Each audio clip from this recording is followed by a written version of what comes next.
Ladies and gentlemen, we live in a world that constantly pushes us to react, to speak quickly, to defend ourselves instantly, to prove our worth in the heat of the moment.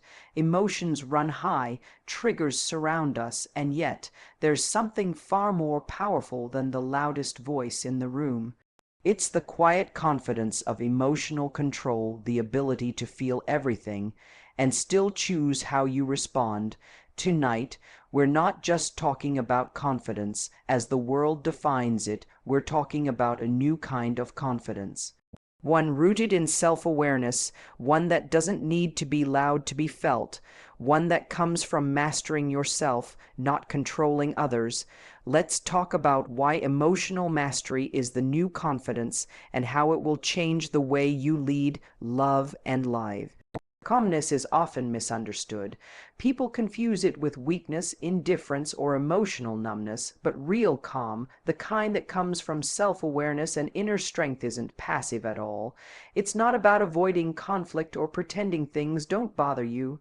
It's about having the control to choose your reaction when everything around you is trying to pull you out of character. There's a moment right before you respond where you feel the choice. The heat rises, your heart beats faster, and your mind begins building the perfect comeback. In that moment, your ego wants to win. It wants to prove a point. It wants to make them feel the way they made you feel. But calm steps in like a quiet hand on your shoulder and says, "Not everything deserves your energy." The truth is, anyone can raise their voice. Anyone can interrupt. Anyone can lash out when they feel provoked. But it takes a deeper kind of power to remain composed when every part of you is being tested. Calm isn't about shrinking back. It's about knowing that you could react, but deciding that your peace is worth more than temporary satisfaction. People who haven't built that calm often mistake it for softness. They'll poke at you to see if they can get a rise. They'll push you because they're used to chaos being the language of connection. When you don't respond the way they expect, it unsettles them. It reminds them that you are not living at the level of their dysfunction. Calm throws people off because it exposes something that you don't need to fight to be heard, and you don't need to raise your voice to raise your standards. You become the person who doesn't need to explain everything to be understood. And in doing that, you protect your power. The strongest person in the room is rarely the loudest. The loudest voice often belongs to the most insecure person, the one who hasn't yet learned how to sit with discomfort without turning it outward. But calm knows how to carry discomfort without turning it into destruction. It doesn't need to convince, convert, or conquer anyone. It just needs to hold its ground. Being calm doesn't mean you agree. It doesn't mean you don't care. It means you've outgrown the need to be emotionally dragged into every storm. You stop being the person who lets other people decide what kind of day you'll have. You stop letting other people's chaos become your chaos. And that shift, that moment when you stop matching energy and start protecting yours, is when everything changes. You begin to realize that calm is a boundary in motion. It's how you teach people what access they have to your emotions. It's the line between "I will address this with clarity" and "I will not entertain this with chaos." You don't have to yell to be heard. You don't have to overreact to be taken seriously. You don't have to argue to make a point. Your calm can say everything without saying a word, and often that silence carries more weight than anything you could have screamed in frustration. It takes maturity to get there. It takes practice. Because staying calm doesn't mean you don't feel. It means you've done the internal work to manage what you feel. It means you've learned that no argument is worth abandoning your values. No situation is worth becoming someone you're not proud of. People will still try to test you. They'll say things to push your boundaries to see if you'll fold. But when you choose calm, you're no longer playing that game. You're saying, "I don't move just because someone else is shaking." That's what makes it a power move. It's not submission, it's strategy, it's emotional intelligence wrapped in restraint. The person who chooses calm isn't disconnected, they're deeply connected to themselves, to their values, and to the bigger picture. They're not looking to win every battle because they are focused on winning something greater, their peace, their growth, their life.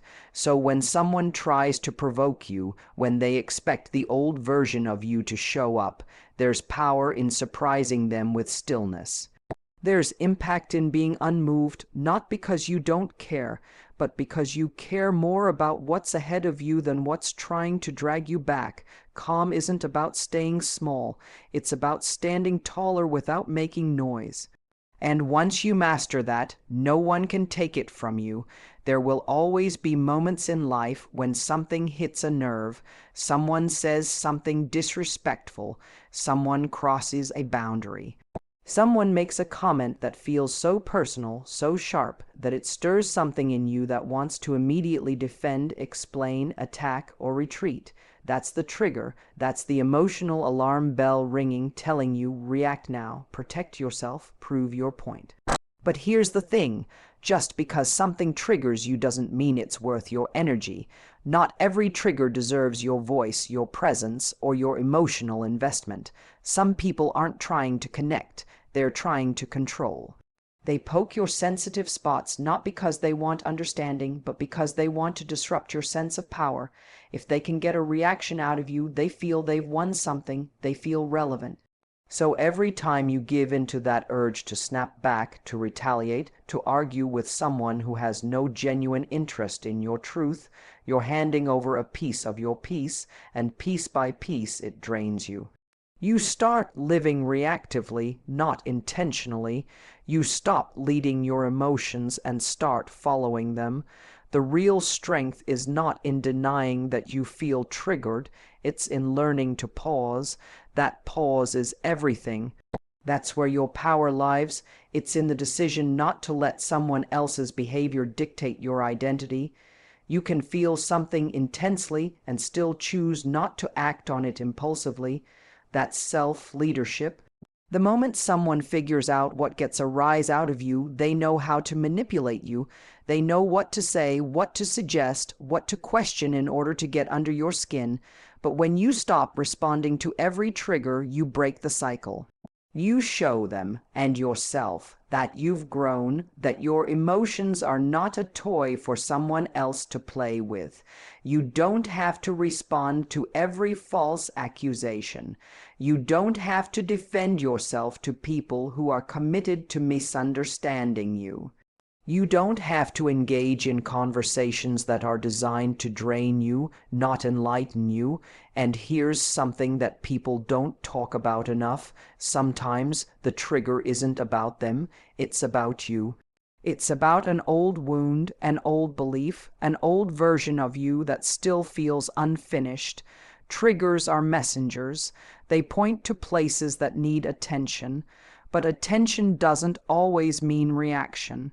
Sometimes it means reflection. You can ask yourself in that moment, why did this bother me so much? Is this about now, or is this about something deeper? Does this comment really define me, or does it touch a fear I haven't dealt with yet? When you start seeing your triggers as information instead of orders, everything changes. You move from being emotionally reactive to being emotionally aware. And awareness gives you choices. The truth is, some people will never meet you where you are. They're not ready, they don't have the tools, they're still operating from their own wounds, their own insecurities, their own stories. If you meet them at that level every time, you keep shrinking yourself just to be understood by someone who doesn't even understand themselves. It's not cold to walk away. It's not passive to stay silent.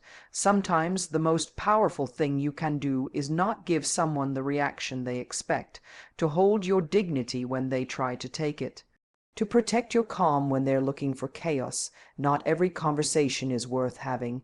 Not every insult needs unpacking. Not every emotional jab requires a counter punch. When you start mastering that, people lose their ability to control you. And more importantly, you stop allowing external circumstances to dictate your internal world. There's a kind of confidence that comes with being unshakable, not because you've hardened yourself, but because you've matured. You've learned to stop throwing your energy at everything that moves. You've learned to let people say what they say, do what they do, and still choose your peace over your pride. And in that space, where reaction used to live, something better grows: clarity, control, and confidence.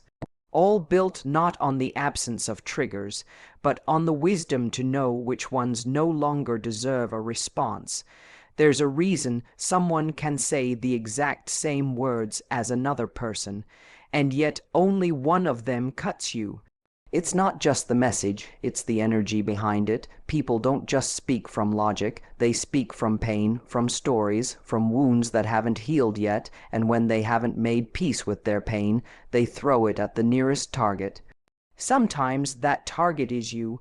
Someone feels abandoned in their past, so they call you too distant when you set a healthy boundary. Someone struggles with self-worth, so they accuse you of being arrogant the moment you express confidence. Someone hasn't forgiven themselves for past mistakes, so they judge you mercilessly for yours. That's not clarity, that's projection. When people haven't processed their emotional injuries, they leak. They don't bleed on the person who hurt them, they bleed on the ones who didn't, and if you don't recognize this for what it is, you'll spend your life taking things personally that were never truly about you.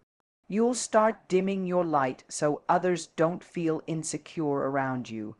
You'll start softening your truth so others don't feel triggered by your growth. You'll carry shame that was never yours to begin with. Understanding this doesn't mean you tolerate bad behavior. It doesn't mean you excuse cruelty, but it does mean you stop internalizing it. You stop thinking, "What did I do wrong?" and start asking, "What pain might they be speaking from?" Not to justify their actions, but to remind yourself that not every opinion thrown at you is a reflection of who you are. People project their pain in subtle and loud ways. The friend who always finds a way to criticize your success may be battling a fear that they'll never measure up. The partner who gets suspicious when you're genuinely loving may carry abandonment wounds from someone else. The colleague who constantly undermines you may still be fighting for approval they never received as a child. These dynamics don't begin with you, but if you're not careful, they can end up shaping you.